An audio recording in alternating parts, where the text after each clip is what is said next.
Viticulteurs en colère, opération de commando spectaculaire à Sète contre du vin italien. François Mitterrand demain à Washington, au cœur des conversations, l'Amérique centrale et les taux d'intérêt américains. Élections cantonales, l'extrême gauche en campagne.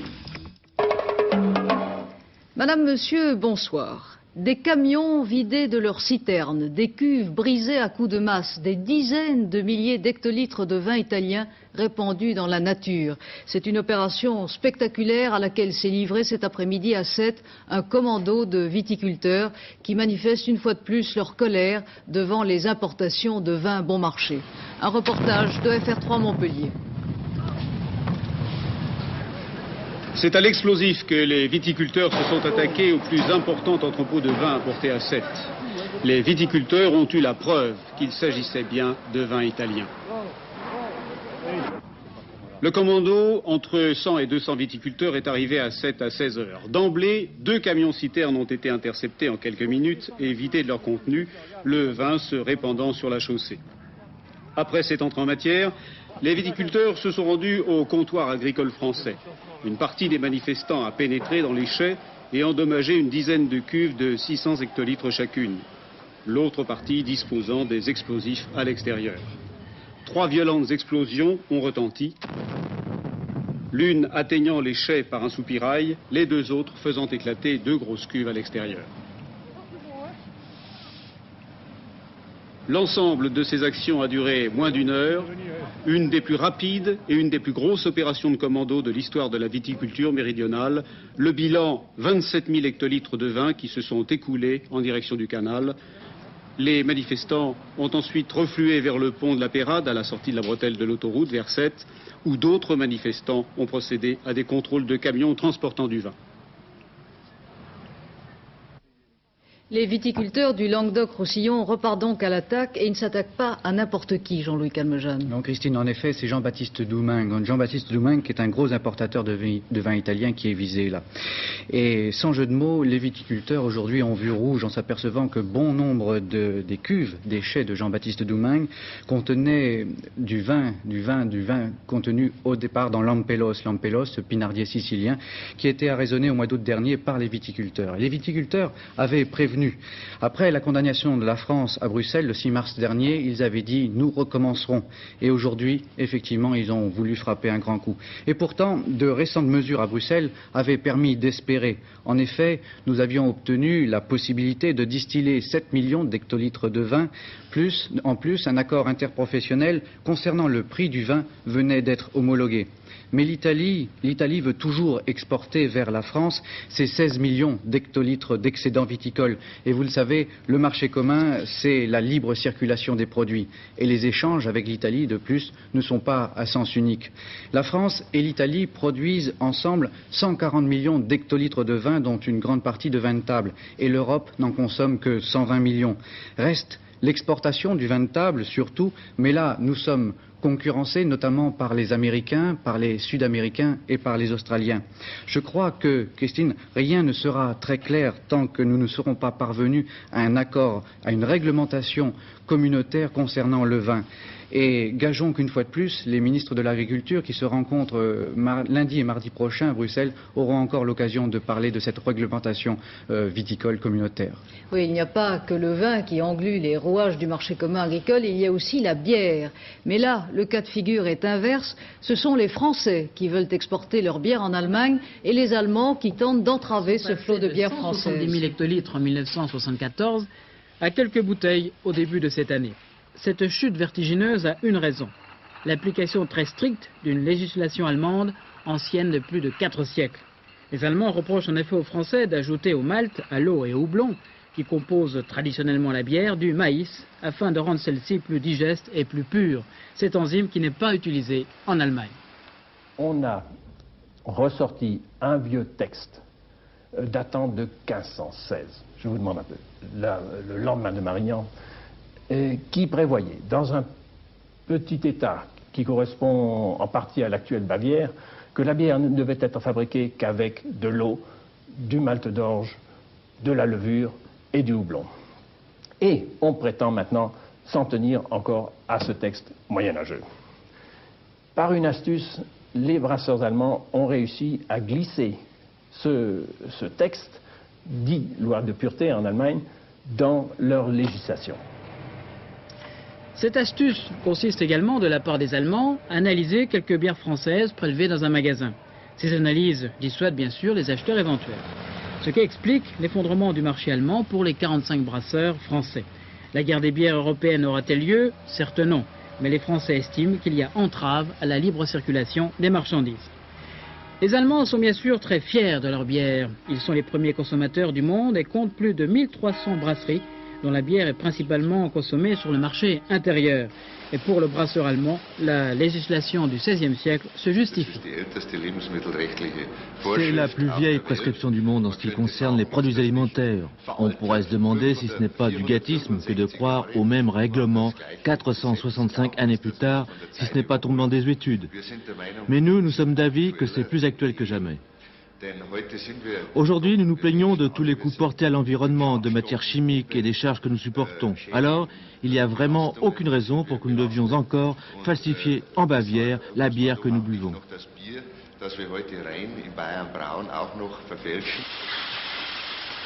La législation allemande n'a pas toujours été appliquée avec la même sévérité. Les Allemands pratiquent les mêmes méthodes françaises de fabrication pour exporter. Ils produisent plus de 90 millions d'hectolitres de bière et exportent 400 000 hectolitres en France. De plus, les dernières analyses réalisées sur les bières françaises remontent à plus d'un an. Elles se sont révélées négatives, mais le consommateur est resté méfiant et boude toujours notre bière. Ces bières françaises donc ne se vendent plus alors qu'elles sont conformes à la fameuse Reinheitsgebot, cette loi de pureté. En attendant, la plainte française se trouve toujours sur le bureau de la Communauté européenne. Bruxelles n'a pas donné sa réponse. On semble moins pressé que dans l'affaire du vin. Après le vin et la bière, il y a aussi les moutons et les agneaux qui entravent les règlements communautaires. Les producteurs français d'ovins ont expliqué leur inquiétude au ministre de l'Agriculture, Edith Cresson, et menacent de bloquer aux frontières les importations britanniques. Le chiffre du jour est impressionnant et il fait réfléchir sur l'état de nos mœurs fiscales. 10,4 milliards de francs. C'est le montant que les contrôles fiscaux ont ramené dans les caisses de l'État en 81. Plus de 72 000 contrôles fiscaux ont été opérés. Pourtant, comparé aux résultats des années précédentes, ce rattrapage fiscal est pourtant un léger recul. Le journal des cantonales, maintenant, à 3 jours du premier tour, la campagne de 3 petits partis à l'extrême gauche de l'échiquier politique, le PSU, Lutte ouvrière et la Ligue communiste révolutionnaire. Ils ont chacun leur tactique, Henri Gallet et Bernard Branck. Parmi les formations d'extrême gauche, le PSU est le seul à mener campagne, en particulier dans la Vienne, où il est bien implanté. Dans ce département, il présente 20 candidats, 178 à l'échelon national. Thème de sa campagne, donner du sang neuf à la gauche. Insister sur l'autogestion, par ailleurs, l'écologie et notamment l'arrêt de la construction des centrales nucléaires. Nous, en tant que PSU, nous ne sommes pas favorables, nous sommes opposés à la construction d'une centrale nucléaire à Civaux. C'est un problème très important ici parce que Civaux est situé à 20 km d'ici. Donc c'est un problème pour nous fondamental. C'est pour cela aussi que nous nous présentons. Alors là, vous êtes complètement en désaccord avec le Parti communiste. Absolument, oui, nous sommes en désaccord total. Total avec le Parti communiste et pas tellement d'accord avec le Parti socialiste. Et moi, je rencontre souvent des gens dans Depuis le 10 mai, toutes les formations d'extrême gauche affirment recruter, en particulier tous les militants du PC et du PS, désorientés par la politique gouvernementale. Le PSU annonce 22% de nouveaux adhérents, ce qui porterait à 6 000 personnes les effectifs de cette organisation. Je crois qu'aujourd'hui, c'est essentiellement ça, la faiblesse du pouvoir de gauche. C'est qu'on est dans le même rapport de passivité à la politique qu'avant le 10 mai. Tant que dans ce pays il y aura le système électoral qu'on connaît, tant qu'il n'y aura pas la proportionnelle, c'est-à-dire la possibilité pour les groupes d'être représentés d'après le nombre de voix qu'ils recueillent, eh bien, des partis comme le PSU seront toujours mis de côté et n'auront pas leur place dans la vie politique française. Lutte ouvrière, pas de soutien actif aux autres et pas de candidats présentés. Cette organisation estime le pouvoir socialiste encore trop proche des patrons et du capital. Pour nous, justement, dans ces cantonales, nous pensons qu'elles seront sûrement un test et qu'on y verra, malheureusement peut-être, je dirais, le découragement et la déception d'une partie de l'électorat de gauche et par contre une mobilisation de l'électorat de droite. La Ligue communiste révolutionnaire d'Alain Krivine soutiendra les candidats de la gauche. Mais son action se situe aujourd'hui surtout dans le mouvement syndical. Il faut faire payer les capitalistes, demander l'idée rouge. Nous ne présentons pas de candidat au cantonal, essentiellement pour des raisons financières. Nous n'avons pas assez d'argent. Maintenant, nous ne présentons pas de candidat, mais nous intervenons quand même sur le sujet pour dire qu'il faut absolument voter pour les candidats de gauche, PC, PS, PSU. Il ne faudrait pas que la droite revienne par la fenêtre une fois qu'on l'a chassée par la porte le 10 mai. Les droits des travailleurs, les 35 heures, mais surtout l'action en faveur de la paix, amènent de nouveaux membres, en particulier des jeunes, vers les formations d'extrême gauche. Ce regain de militantisme ne comptera toutefois guère dans ces élections. Même politisées, les cantonales abordent tout de même des problèmes locaux. Le Premier ministre Pierre Mauroy est ce soir à Marseille dans le cadre de son tour de France électoral. Il doit en principe y parler ce soir de l'affaire Lucet. Le suicide de René Lucet ne concerne absolument pas le Parti communiste, déclare de son côté Georges Marchais à Europe 1. Le secrétaire général du PCF dénonce la campagne de la droite. 300 personnes environ ont défilé ce matin dans le centre de Marseille après un service religieux célébré à la mémoire de René Lucet. Parmi les manifestants, beaucoup d'employés de la Caisse d'assurance maladie des Bouches-du-Rhône. Le projet de loi sur la réforme de l'audiovisuel, le ministre de la Communication, Georges Filiou, a présenté aujourd'hui au syndicat de radio-télévision une nouvelle mouture du projet qui paraît moins critiquable aux yeux des syndicats puisqu'elle comporte un certain nombre de modifications qui vont dans leur sens. Ainsi, les attributions de la haute autorité, l'organe suprême qui coiffera les nouvelles sociétés, sont modifiées. Philippe Arroir. D'abord, la haute autorité, composée de 6 membres désignés par le président de la République, les présidents des assemblées, le vice-président du Conseil d'État et le président de la Cour des comptes. Cette haute autorité, elle chapeaute l'audiovisuel, le gouvernement lui délègue ses pouvoirs, c'est elle qui doit garantir l'indépendance du service public. Les syndicats ont critiqué sa composition, réponse de Georges Filiou, tout est une question d'hommes, nous pensons que les 6 hommes nommés feront preuve d'une réelle indépendance. Autre critique des syndicats, jusqu'à présent la haute autorité intervenait sur la déontologie. Elle indiquait par exemple si telle ou telle émission pouvait être diffusée ou non parce qu'elle traitait de sexualité ou de violence. Bon, finalement, le ministre de la Communication a tenu compte de la critique des syndicats. Elle n'aura pas, cette haute autorité, à définir un code professionnel qui reste donc l'apanage des professionnels. Un point flou, est-ce la haute autorité qui nommera les responsables, par exemple, des chaînes de télévision ? Deuxième organisme, le Conseil national de la communication audiovisuelle, 56 membres, où sont représentés les professionnels, les associations culturelles, familiales, etc. Au départ, ce Conseil n'était qu'un organisme consultatif et de proposition. Aujourd'hui, il est indiqué que dans certains cas, ces avis seront obligatoires. Le Conseil intervient dans la préparation du budget. Enfin, troisième point, les sociétés de programme. D'après le projet, vous retrouverez Radio France, TF1, Antenne 2, une société des régions qui tiendra compte de la décentralisation avec une maison mère FR3, une société pour l'outre-mer, enfin la Société nationale de production, SFP, dont l'État détient la majorité du capital et les sociétés de programme, une partie. Voilà en gros le projet tel qu'il est aujourd'hui. D'autres modifications risquent d'y être apportées d'ici au 31 mars, date à laquelle le Conseil des ministres l'examinera. Jusqu'à présent, les syndicats étaient mécontents du projet. Depuis aujourd'hui, disons qu'ils sont moins mécontents. Ministres et syndicats se retrouvent la semaine prochaine. C'est un voyage éclair que le président Mitterrand, grâce au Concorde, effectuera demain à Washington. Le chef de l'État ne passera que 8 heures dans la capitale fédérale américaine, dont 3 heures d'entretien avec le président Reagan. Le but de la rencontre, clarifier les rapports franco-américains sur quelques dossiers clés où les vues de Paris et de Washington sont loin d'être convergentes. Premier dossier, la situation en Amérique centrale, qui préoccupe au plus haut point l'administration Reagan. Au Guatemala, les élections ont encore aggravé la tension et au Salvador, la campagne pour les élections qui doivent avoir lieu le 28 mars se font les armes à la main. Maurice Werther. On comprend que les affaires d'Amérique centrale inquiètent le président Reagan. Ainsi, Au Salvador, à 2 semaines des élections, il est carrément dangereux de militer dans un parti politique. C'est pourquoi le quartier général de l'Arena, un parti de droite, est sévèrement gardé. Il vaut mieux prendre ses précautions, comme le fait par exemple le secrétaire général du parti Arena, que nous allons voir interviewé par la BBC. Apparemment, il n'a pas besoin d'autres gardes du corps que lui-même. We believe that the Christian Democrats were the ones that carried out the attack. Le candidat du parti Arena, l'homme fort de la droite musclée salvadorienne, c'est le commandant Robert Daubuisson. Quand on le voit, on comprend que la prudence n'est pas inutile.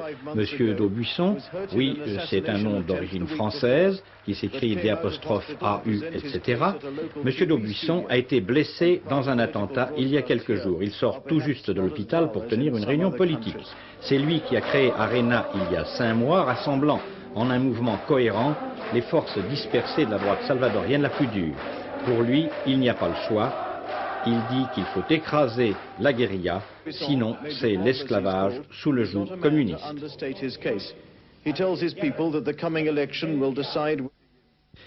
Au Guatemala, les jeux électoraux sont faits. Le général Guevara, rien à voir avec le Che, plus ou moins bien élu, ses adversaires crient à la fraude électorale. Le général Guevara sera de toute façon président du Guatemala, puisqu'il a l'appui de l'armée. Il a d'ailleurs proclamé son intention de renforcer l'armée et la lutte contre la guérilla. Hier, la proclamation des résultats ne s'est pas faite dans le calme. Aujourd'hui, on apprend que 200 paysans indiens de la province du Quiché ont été décapités à coups de machete. Le Quiché passe pour une place forte de la guérilla. La position française sur la situation en Amérique centrale est naïve et romantique. Ce jugement exprimé par le ministre américain de la Défense exprime bien le fossé qui, sur ce problème, qui touche de près aux intérêts américains, sépare les présidents Mitterrand et Reagan. De Washington, Édouard Laure. Il ne faudra pas, je crois, attendre de cette réunion de demain un quelconque résultat spectaculaire. Il va s'agir en fait, pour les deux présidents, américains et français, d'une longue séance de travail, ici même, à la Maison-Blanche, dans le bureau ovale de Ronald Reagan. Moins solennel, donc, que la dernière rencontre des deux chefs d'État, c'était à Yorktown, il y a un peu moins de 5 mois, mais avec essentiellement les mêmes dossiers, économiques, politiques, relations Est-Ouest, Amérique centrale, auxquels il faut maintenant ajouter la Pologne. Il n'y a pas en fait, entre Paris et Washington, mis à part peut-être l'Amérique centrale, de divergences fondamentales sur tous ces dossiers, sauf peut-être sur l'ordre de priorité à leur attribuer. Le président Reagan va demander à François Mitterrand et à travers lui aux Européens une meilleure cohésion de l'Alliance Atlantique vis-à-vis de l'Union soviétique et maintenant, après les mesures de boycott annoncées hier par le département d'État vis-à-vis de la Libye. Avec sans doute cette petite parenthèse, d'accord, on ferme les yeux sur le gazoduc, mais s'il vous plaît, n'allez pas plus loin. François Mitterrand, comme il l'avait déjà fait à Yorktown, va lui donner la priorité au dossier économique et bien entendu au problème des taux d'intérêt, pour constater que depuis 5 mois, malgré les promesses américaines, rien n'a changé. Et que les économistes américains eux-mêmes ne voient pas très bien pourquoi cela changerait dans les mois à venir. Disons en tout cas que les deux chefs d'État sont convaincus que la meilleure façon d'aborder tous ces problèmes est encore de se voir. Et c'est la raison sans doute pour laquelle cette réunion de travail demandée par l'Élysée a été presque immédiatement programmée par la Maison-Blanche. Le président Mitterrand va donc une fois de plus exprimer au président Reagan l'inquiétude de la France et des autres pays européens face aux taux d'intérêt élevés qui continuent de sévir aux États-Unis. Que les taux d'intérêt nourrissent un tel contentieux entre pays occidentaux, cela mérite explication, Philippe Sassier. Oui, ça mérite, voyez-vous, qu'on traverse l'Atlantique pour en parler. En général, on parle de taux d'intérêt avec son banquier. Il faut dire, Christine, que tout ce qui touche le dollar nous concerne directement parce que c'est la monnaie la plus répandue dans le monde, c'est celle qui est le plus utilisée dans tous les circuits commerciaux. Deuxièmement, les décisions économiques américaines, qu'on le veuille ou non, touchent un jour ou l'autre notre vie quotidienne et c'est le cas de ces fameux taux d'intérêt. Alors, Comment expliquer ce qui se passe en simplifiant? Voilà ce que l'on peut dire. Acte 1, les Américains vivent beaucoup à crédit. Ils épargnent peu et dépensent 95% de ce qu'ils gagnent. À titre de comparaison, nous, en France, nous épargnons environ 15% de nos revenus. L'endettement du gouvernement, des entreprises, des familles américaines atteint le volume énorme de 30 000 milliards de francs. Ce n'est pas un lapsus, je dis bien 30 000 milliards de francs. C'est environ 40 fois le budget de la France. Acte 2, pour lutter contre l'inflation, le gouvernement américain essaie de réduire les moyens de paiement qui existent, qui sont mis à la portée des Américains. Il essaie de comprimer ce volume d'argent qu'on appelle la masse monétaire. Acte 3, les billets de banque sont une matière première comme une autre et qui dit argent plus rare, dit argent plus cher, c'est-à-dire augmentation des taux d'intérêt qui sont le loyer de l'argent. Le gouvernement américain affirme: c'est ce qu'il faut faire, c'est une purge nécessaire si nous voulons nous guérir de l'inflation. Il faut dire aussi que les familles américaines supportent mieux qu'on ne le croit ces taux d'intérêt élevés parce qu'elles peuvent les déduire de leurs impôts. Acte 4. Les taux d'intérêt élevés attirent aux États-Unis les capitaux qui sont libres qui vont donc vers les États-Unis pour bénéficier de cette forte rémunération. Pour empêcher leur monnaie de trop tomber, eh bien, les pays européens sont eux aussi obligés de maintenir des taux d'intérêt élevés. Alors, quel en est le résultat? 1. Christine, ça gêne notre activité économique. 2. Ça augmente le prix de nos investissements. Et troisièmement, ça rend plus cher l'achat d'automobiles ou bien de logements. Déjà, le chancelier Helmut Schmidt a dit aux Américains: si vous continuez à maintenir des taux d'intérêt élevés, vous risquez de provoquer une crise mondiale. Jusqu'à présent, les Américains s'excusent poliment de nous faire mal, mais n'ont rien fait. En tout cas, le président Mitterrand va probablement leur dire que l'on court un grand risque à maintenir une telle politique. Le président Mitterrand parlera aussi du Proche-Orient à M. Reagan après sa visite en Israël et avant son voyage en Jordanie. Le ministre des Relations extérieures, Claude Cheysson, a reçu ce matin le numéro 2 de l'OLP, Farouk Kaddoumi. La conversation s'est déroulée dans une excellente atmosphère, dit-on au Quai d'Orsay. Au moment où les États-Unis et à leur suite l'Arabie saoudite lancent une offensive diplomatique et économique contre la Libye, le colonel Kadhafi poursuit à Vienne une visite qui embarrasse bien les dirigeants autrichiens. De Vienne, Gérard Sebag. Monsieur le Président, la télévision française, je voudrais vous poser une question à propos des Dupont qui sont actuellement en Libye et condamnés et accusés d'être des espions. Qu'en pensez-vous? Ils sont passés devant une cour de justice civile.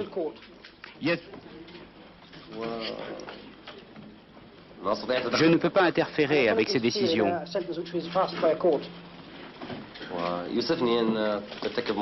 Je regrette que des Français aient commis un tel acte.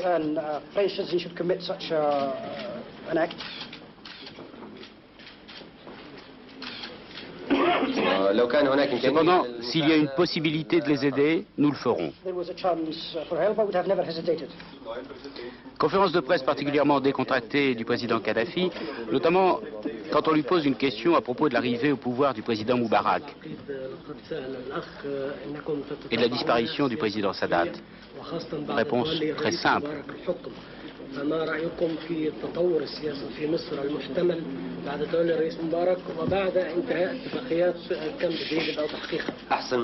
Il est meilleur que Sadat. À propos des conséquences pour la Libye de l'embargo américain,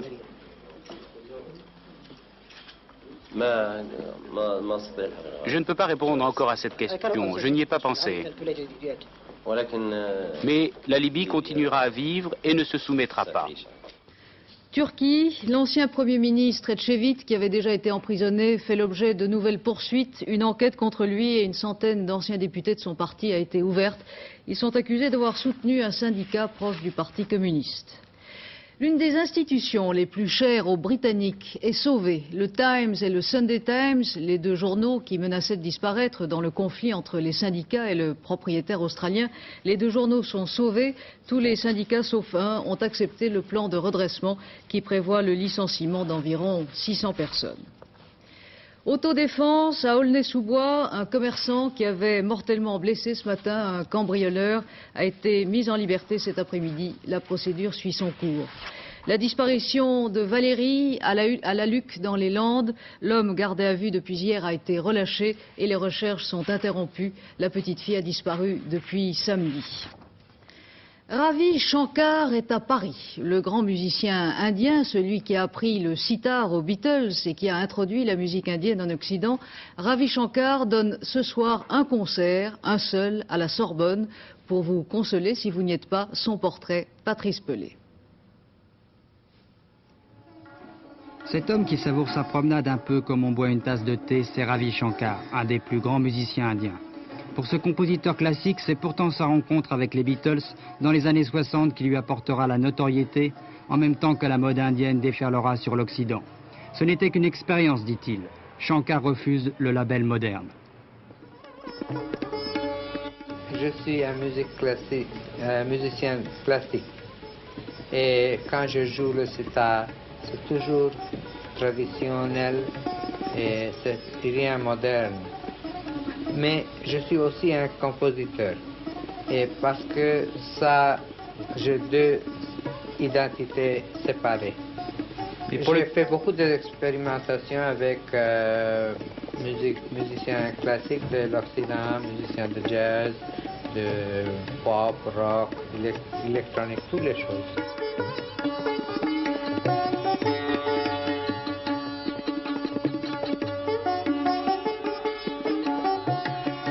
Qu'est-ce que c'est votre musique, le Raga Sangeeti? Ragas sont des formes mélodiques. Il y a milliers de ragas. Les ragas de matin, après-midi, soir. Et c'est la base mélodique sur laquelle nous improvisons tout le temps. Notre musique, la base est très classique, mais nous improvisons sur cette base. Alors la musique qu'on produit, ça devient traditionnel en même temps. Né en la ville sainte de Bénarès il y a 60 ans, Ravi Shankar souhaite y retourner définitivement pour y méditer le long des rives que baigne le Gange.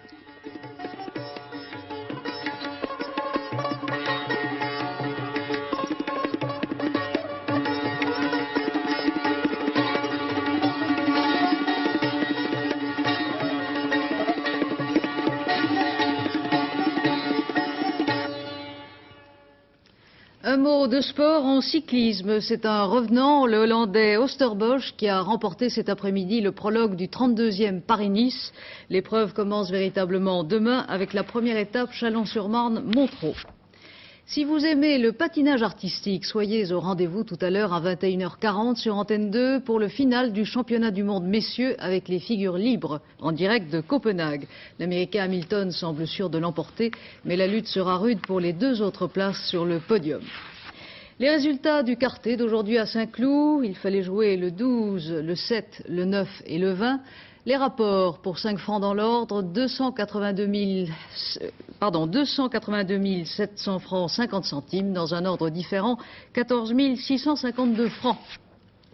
Le temps avec ce soir Laurent Broumède. Oui, bien Christine, je ne vous cacherai pas la triste réalité plus longtemps. Un très sale temps demain, avec l'arrivée de beaucoup de nuages qui sont déjà sur l'ouest du pays, vont progresser dans la nuit et traverser une bonne partie de notre pays demain, du nord-ouest vers le sud-est. C'est un temps de saison suivi par des giboulées. On va les voir, puis en plus il y aura du vent. On va voir la carte tout de suite pour découvrir que ces nuages seront surtout dans le nord du pays. Le matin et le nord-ouest se dirigeront vers le sud-est. Alors bien sûr, à l'avant, tout de même des éclaircies, du soleil avec un ciel parfois chargé et encore quelques averses. Puis ce passage de temps très humide, plus humide dans le nord d'ailleurs que dans le sud. Enfin après, progressivement dans la journée sur la Bretagne et ensuite sur le centre, le bassin parisien et l'Aquitaine. Retour à un temps variable que nous connaissons depuis quelques jours avec de courtes éclaircies alternant avec des passages de gros nuages et des averses, giboulées de mars, giboulées de pluie, parfois de grêle, puis il y aura de la neige en montagne. Et puis regardez ces symboles de vent. Le vent soufflera en tempête cette nuit et demain matin dans l'ouest et même dans l'intérieur. Après, le vent tournera légèrement au nord-ouest dans la journée avec la légère amélioration du temps de vendredi après-midi. Je retourne et on découvre les températures. En légère baisse le matin aux alentours de 2 à 4 degrés au lever du jour et dans l'après-midi en légère hausse peut-être d'un petit degré par rapport à aujourd'hui, de 9-10 degrés dans le nord du pays, un peu plus sur les côtes, 11, 13 degrés et puis 14 13, 14 degrés, même peut-être quelques maxima à 15 du côté de Biarritz et Bastia par exemple. Demain après-midi, enfin pour terminer l'agenda, pendant que vous le consultez, vous apercevez de c'est la Saint-Maximilien, je vous dirais que samedi, eh bien, ça s'améliorera tout de même avec le retour à un temps un peu plus stable, un peu plus de soleil, un peu moins d'averses, mais un petit peu de nuages encore qui reviendront le soir du côté de la Bretagne. Jacques Merlino vous présentera notre dernier journal à 23h15. Demain midi, Philippe Labro recevra Charles Aznavour. Merci d'avoir suivi ce journal. Je vous retrouverai demain à 20h.